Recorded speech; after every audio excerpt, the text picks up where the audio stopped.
Halo rekan-rekan film investor. Kali ini saya akan membahas satu saham di sektor poultry atau yang usahanya berkaitan dengan ayam, yaitu saham Malindo Feedmill dengan kode saham MAIN, M-A-I-N. Saham ini berpotensi untuk menjadi salah satu multi-bagger di tahun 2021 ini. Saat ini MAIN merupakan saham poultry yang termurah di Bursa Efek Indonesia dengan kinerja yang tergolong cukup baik yang ditunjukkannya sampai dengan kuartal pertama tahun 2021. Nanti saya akan menjelaskan lebih lanjut tentang hal ini beserta dengan penjelasan tentang berapa sih harga wajarnya sebenarnya. Oleh karena itu, simak terus sampai habis video ini karena saya yakin masih ada penjelasan dan informasi yang menarik yang wajib Anda tahu seputar Malindo Feedmill. Tapi sebelumnya, perlu saya ingatkan, jangan Anda membeli saham hanya karena Anda menonton video ini. Pastikan Anda sudah mempunyai pertimbangan yang tepat sesuai dengan profil risiko yang bisa Anda terima.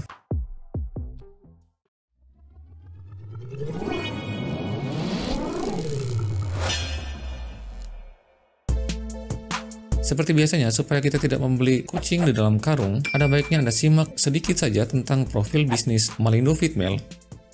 PT Malindo Feedmill dengan kode saham MAIN adalah salah satu perusahaan terbuka yang dulunya bernama Gimtek Feedmill Indonesia yang berdiri pada tahun 1997.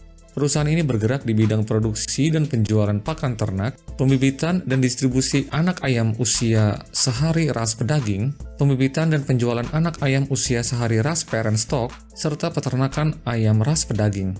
Perseroan juga telah memulai bisnis downstream-nya, yaitu pengolahan makanan di tahun 2013. Seperti ini susunan kepemilikan saham Malindo Feedmill sampai dengan video ini dibuat. Kita perhatikan Dragon Amity masih menjadi pemegang saham utama dengan porsi 57,27%, disusul Publik 42,20%, Leong Hub dengan 0,53%, lalu sisa yang dipegang oleh jajaran direksinya yaitu Lau Pauha, Rudi Hartono, dan Tan Lai Kai. Satu catatan penting yang harus menjadi perhatian kita adalah salah satu tanda emiten yang bagus, yaitu harusnya atau ada baiknya ada porsi kepemilikan langsung dari salah satu direksi perusahaan. Hal ini menandakan ada kepercayaan yang besar terhadap owner perusahaan itu terhadap bisnis yang dijalani perusahaannya sendiri. Karena kita bisa punya asumsi seperti ini, direksilah orang dalam yang paling tahu kondisi perusahaan itu sebenarnya. Jika orang dalamnya saja punya sahamnya, artinya dia yakin dengan potensi dan profitabilitas usaha perusahaannya. Sehingga kita sebagai investor dapat lebih percaya diri dengan memiliki saham ini karena melihat orang dalamnya juga mempunyai saham yang kita beli juga. Tapi ini juga hanya salah satu pertimbangan saja. Tapi masih ada pertimbangan lainnya, terutama fundamental perusahaan tersebut. Saat ini, Malindo Feedmill menduduki 3 pemain besar untuk pangsa pasar makanan ayam dan pasar anak ayam usia sehari di Indonesia. Itulah mengapa di awal tadi saya mengatakan bahwa Malindo bisa menjadi salah satu multi-bagger di tahun ini karena harga sahamnya yang masih murah, padahal MAIN ini merupakan 3 pemain poultry besar di tanah air. Dua lainnya ada Charon Papuhan atau Caping dan Java Confit dengan kode saham Java. Nanti saya akan jelaskan lebih lanjut tentang hal ini dan juga harga wajarnya. Usaha Malindo setidaknya mencakup 4 segmen usaha besar, yaitu pada upstream-nya 59% makanan hewan, dalam hal ini makanan ayam, lalu pada midstream-nya 20% merupakan pembesaran bibit ayam, dan midstream lainnya 19% adalah usaha ayam potong. Lalu downstream-nya 2%-nya adalah makanan olahan yang berkaitan dengan ayam, di bawah naungan anak usaha Malindo Food Delight dengan brand andalannya Sunny Gold. Jadi MAIN ini sudah menjadi perusahaan poultry yang terintegrasi dari hulu sampai dengan hilir. Pada bulan Januari tahun ini, PT Malindo Food Delight melakukan ekspor perdana produk Sunny Gold ke Jepang. Sunny Gold yang diekspor ke Jepang adalah jenis spicy karage, tempura, nugget, dan karage black pepper.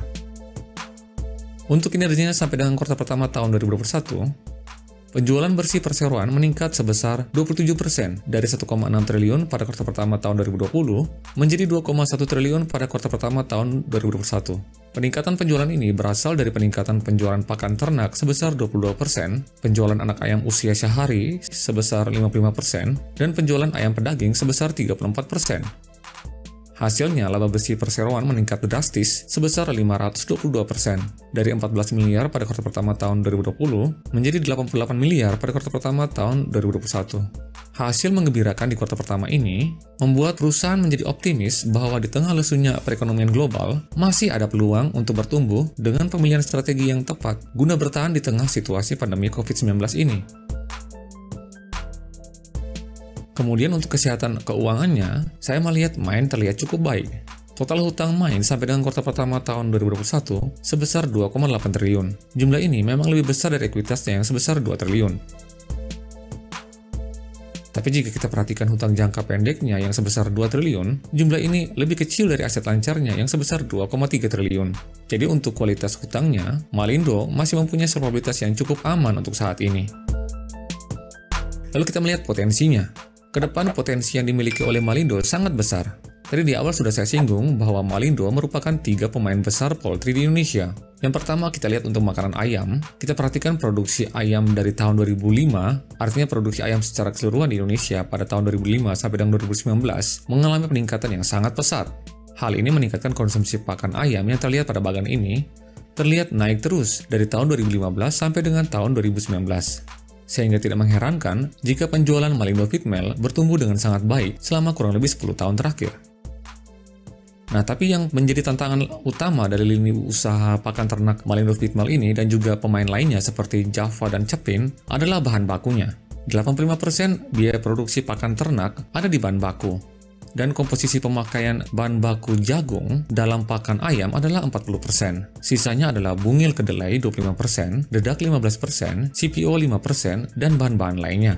Sehingga harga jagung memainkan peranan penting bagi margin usaha pakan ternak untuk perusahaan-perusahaan poultry. Nah, fakta lainnya yang cukup menarik.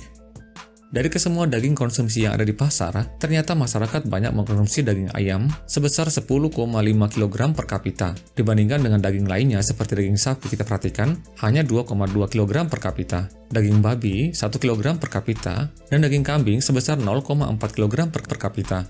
Di samping itu kita perhatikan konsumsi daging ayam kita masih jauh lebih rendah dari negara-negara ASEAN lainnya seperti Vietnam, Thailand, dan Malaysia. Ini merupakan peluang yang sangat besar untuk Malindo ke depannya karena masih ada peluang pertumbuhan bisnis ayam yang lebih besar ke depannya di Indonesia. Nah, sekarang saatnya kita melihat valuasinya. Apakah Malindo saat ini sudah murah atau masih mahal? Pertama kita bandingkan dulu Malindo ini dengan 2 pemain besar lainnya yaitu Java dan Cepin. Kita perhatikan, Main sampai dengan video ini dibuat mempunyai PER dan PBV sebesar masing-masing 4,69 kali dan 0,8 kali. Java mempunyai PER dan PBV masing-masing sebesar 6,06 kali dan 1,8 kali. Serta Cepin, PER dan PBV-nya masing-masing sebesar 26,25 kali dan 4,32 kali. Jadi untuk PER dan PBV saat ini, Malindo mempunyai PER dan PBV jauh lebih murah atau lebih kecil dibandingkan dengan Java dan Cepin. Lalu sekarang pertanyaannya adalah, berapa sebenarnya harga wajar Malindo Feedmill? Grafik ini menjelaskan rata-rata PBV Malindo Feedmill selama 10 tahun terakhir. Kita perhatikan grafik berwarna orange yang disebut sebagai mean PBV, yang artinya dalam 10 tahun terakhir, saham Malindo biasanya diperdagangkan dengan PBV sebesar 3,19 kali. Saat ini, PBV Malindo adalah sebesar 0,8 kali. Nah, jika kita yakin suatu saat Malindo akan kembali ke rata-rata PBV-nya selama 10 tahun terakhir, artinya kita bisa hitung harga wajarnya seperti ini. Pertama, kita masukkan dulu book value per share-nya. Rumusnya, ekuitas dibagikan jumlah saham yang beredar. Kita dapat angkanya 926. Kalau Anda malas hitungnya, angka ini Anda bisa lihat di RTI Mobile ke bagian key statistik lalu min. Lalu kita juga masukkan mean PBV-nya 3,19 kali. Maka kita bisa dapat harga wajar Main dari hasil perkalian current book value per share-nya dikalikan mean PBV-nya. Harusnya harga wajar Main sebesar Rp2.954 per lembar saham. Nah, pada saat video ini dibuat, harga saham Main sebesar Rp745 per lembar saham. Itu artinya kita punya margin of safety sebesar 74,78%. Angka ini didapat dari persentase selisih harga wajar dan harganya saat ini. Nah, jika kita kurang yakin suatu saat Main akan kembali ke rata-rata PBV-nya selama 10 tahun, kita bisa turunkan level confidence kita ke -1 standard deviation band-nya, yang ditujukan oleh grafik berwarna hijau, angkanya sebesar 1,04 kali. Jika kita memakai acuan angka -1 ini, -1 standard deviation band ini, artinya kita bisa hitung harga wajarnya sama seperti dengan perhitungan yang tadi, maka kita bisa dapat harga wajar Main harusnya sebesar Rp963 per lembar saham. Artinya kita punya MOS sebesar 22,64%. Sama saja, jika Anda mau pakai mean PBV-nya atau turunkan levelnya ke -1 standard deviation band-nya, kita sama saja masih mempunyai MOS yang cukup besar dari saham Main ini. Inilah kenapa saya bilang tadi di awal, Main berpotensi menjadi multi-bagger di tahun ini. atau paling tidak untuk tahun ini untuk kembali ke harga wajarnya 963 sangat mungkin sekali tercapai. Mengingat pemulihan ekonomi sebenarnya sudah mulai terlihat. Peningkatan indeks kepercayaan konsumen menunjukkan peningkatan konsumsi masyarakat yang pada akhirnya akan meningkatkan pendapatan dan laba bersih main di tahun 2021 ini. Tapi semuanya ini akan tergantung dari kinerja main pada kuartal kedua sampai dengan kuartal keempat nanti pada tahun 2021 ini.